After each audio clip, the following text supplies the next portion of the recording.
दोस्तों इस वीडियो में मैं आपको बहुत ही इंटरेस्टिंग कहानी सुनाऊंगा और इस कहानी से हम लोग ये जानने की कोशिश करेंगे कि आखिर अच्छे इंसानों के साथ ही बुरा क्यों होता है और इसका हल क्या है। मतलब जब हमारे साथ कुछ बुरा हो रहा हो उस वक्त हमें क्या करना चाहिए, ये भी मैं आपको इसी वीडियो में बताऊंगा। पहले मैं आपको श्रीमद् भगवत गीता से इसकी जानकारी दूंगा और फिर ये भी बताऊंगा जब स्वामी विवेकानंद जी ने यही प्रश्न अपने गुरुजी से पूछा था कि अच्छे लोगों के साथ बुरा क्यों होता है, तो उनका जवाब क्या था। दोस्तों तो वीडियो देखने से पहले थोड़ा सा धार्मिक हो जाएं। मेरा मतलब है चैनल को सब्सक्राइब करके घंटा दबा दीजिए। दोस्तों हमारे साथ जिंदगी में जब भी बुरा होता है हम लोग अक्सर ये सोचने बैठ जाते हैं ये सब मेरे साथ ही क्यों हो रहा है, मैं इतना अनलकी क्यों हूँ। यानी हम खुद को ही इन सब के लिए दोषी मानते हैं या हम लोग क्रोधित हो जाते हैं भगवान से, खुद से या किसी और से। मैंने तो सारे ही अच्छे काम किए हैं, कभी किसी का बुरा नहीं किया, लेकिन फिर भी भगवान मेरे साथ ही ऐसा क्यों करते हैं। कुछ ऐसे होते हैं हमारे रिएक्शंस। तो चलिए आते हैं कहानी पर। एक बार एक व्यापारी था। वो व्यापारी कृष्ण भक्त था, कभी किसी का बुरा नहीं करता था, ना ही कभी किसी का दिल दुखाता था। वो हर रोज भगवान के मंदिर में प्रार्थना करके भगवान से आशीर्वाद लेकर अपने काम पर जाता था और इस व्यापारी के आसपास के सभी लोग इससे बहुत ही खुश थे। व्यापारी की पूरे शहर में इज्जत थी। वहीं दूसरी ओर एक बहुत ही घटिया आदमी था।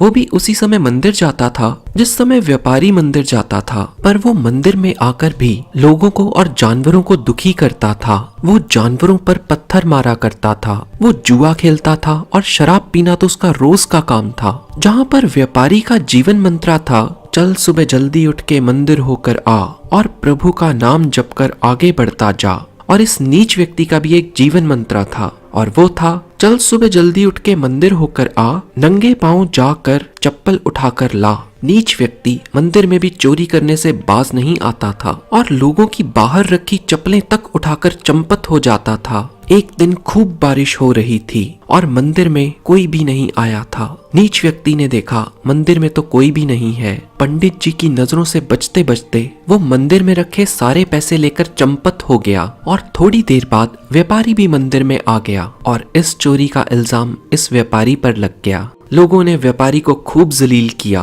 खूब फटकारा। कोई कहता बुलाओ पुलिस को, सिखाओ सबक इस चोर को, कपड़े तो इतने अच्छे पहनता है और कर रहा है चोरी, और वो भी मंदिर जैसे पवित्र स्थान पर। शर्म आनी चाहिए इस नीच इंसान को, बुलाओ पुलिस को। बहुत मिन्नतें करने के बाद व्यापारी किसी तरह मंदिर से बाहर आया और जैसे ही अगले चौक पर पहुंचा एक बड़ी तेजी से कार आई और व्यापारी को ठोक कर भाग गई। व्यापारी गिर गया, उसको कुछ चोटें आई, लेकिन टक्कर के दौरान किसी तरह कार में से एक बैग गिरकर बाहर आ गया, जिसको कार वाले ने डर के मारे उठाया ही नहीं, क्योंकि कार वाले को वहां से भागने की जल्दी थी। गलती कार वाले की थी, उसने व्यापारी को गिरा जो दिया था। वो नीच इंसान पास ही खड़ा सब कुछ देख रहा था। काफी शराब भी पी रखी थी उसने। इस बैग को जल्दी से लपक लिया उस शराबी ने। बैग को खोलते ही शराबी के होश का ठिकाना ना रहा। नोटों से भरा था वो बैग। वो खुशी के मारे उछल पड़ा और चिल्लाने लगा, अरे आज तो खूब माला माल हो गया। पहले सुबह मंदिर से माल मिला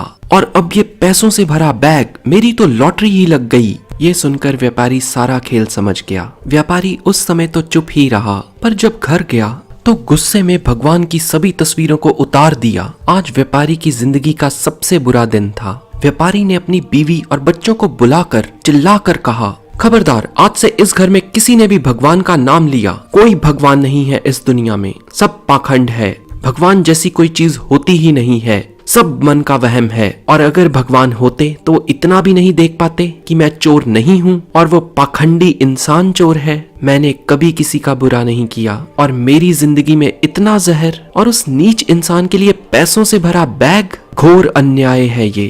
कृष्ण भक्त का दिल अब पूरी तरह से टूट चुका था। रात का खाना बिना खाए ही वो अपने सोफे पर लेट गया और काफी देर लेटे रहने पर उसको नींद आ गई। अब उसको दर्शन दिए भगवान ने। भगवान ने उसको सपने में आकर बताया, जानता है आज तेरी जिंदगी का आखिरी दिन था, आज तेरी मौत होने वाली थी, क्योंकि पिछले जन्म में ऐसे तूने भी निहत्थे साधकों पर जानबूझकर गाड़ी चला दी थी और उन सब साधकों की मौत का ऋण तुझ पर बकाया था और उस नीच व्यक्ति के पिछले जन्मों के कारण उसको राज मिलना था। लेकिन उसके इस जन्मों के बुरे कर्मों के कारण उसको कुछ पैसे ही मिले। दोस्तों, इस कहानी से हमें सीख मिलती है, हमें जिंदगी में दुख और तकलीफें जितनी भी मिलती रहें, हमें अपने परमात्मा में अपना विश्वास कभी कम नहीं करना है। और अगर हमारे साथ कुछ बुरा हो रहा है और हम अपने कर्मों को सही रखते हैं तो हमारे साथ उतना बुरा नहीं होगा जितना बुरा होना था। हमारे कर्म ही हमारा भविष्य लिखते हैं और कर्मों का फल हमें मिलता है। और हाँ दोस्तों, स्वामी विवेकानंद जी ने भी यही प्रश्न अपने गुरु रामकृष्ण परमहंस से किया था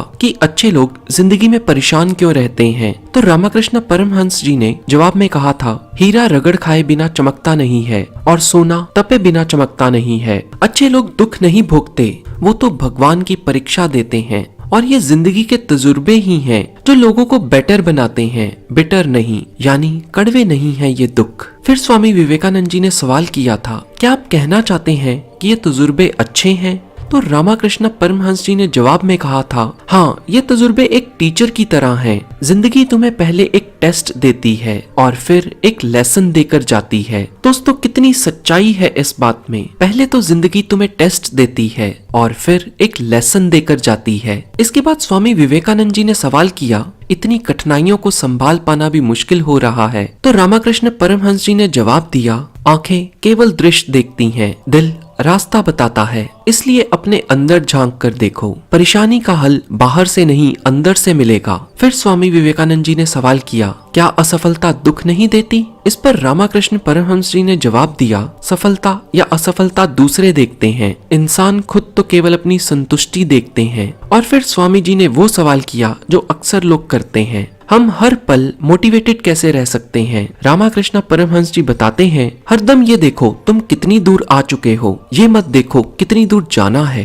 भगवान ने जो भी चीजें तुम्हें दी है उन चीजों की ओर देखो और जो नहीं दिया उसके लिए मत रोवो। रामकृष्ण परमहंस जी बताते हैं, मुझे ये चीज बहुत हैरान करती है, लोग दुख मिलने पर ये पूछते हैं मैं ही क्यों, और सुख मिलने पर कोई नहीं पूछता मैं ही क्यों। और दोस्तों, इस वीडियो को भी मैं रामकृष्ण परमहंस जी की बताई गई बात पर ही कंक्लूड कर रहा हूँ। अतीत का सामना करो बिना किसी पछतावे के, वर्तमान का सामना पूरे साहस के साथ करो और भविष्य के लिए बिना डरे तैयार रहो। दोस्तों, इस वीडियो को मैंने एक अपने अच्छे दोस्त के लिए बनाया है जो इस समय कुछ परेशानी से जूझ रहा है। मैं उम्मीद करता हूँ ये वीडियो उसको कुछ हौसला देगी। और वीडियो अगर पसंद आई हो तो लाइक करके उस व्यक्ति के साथ शेयर जरूर करना जो परेशानियों से दुखी है। क्या पता किसी को हौसला मिल जाए। और ऐसी और भी नॉलेजेबल वीडियोस के लिए इस चैनल को सब्सक्राइब करके बेल आइकन पर क्लिक करना मत भूलिए। मैं आपको फिर मिलूंगा ऐसी ही किसी वीडियो में। जय श्री कृष्णा।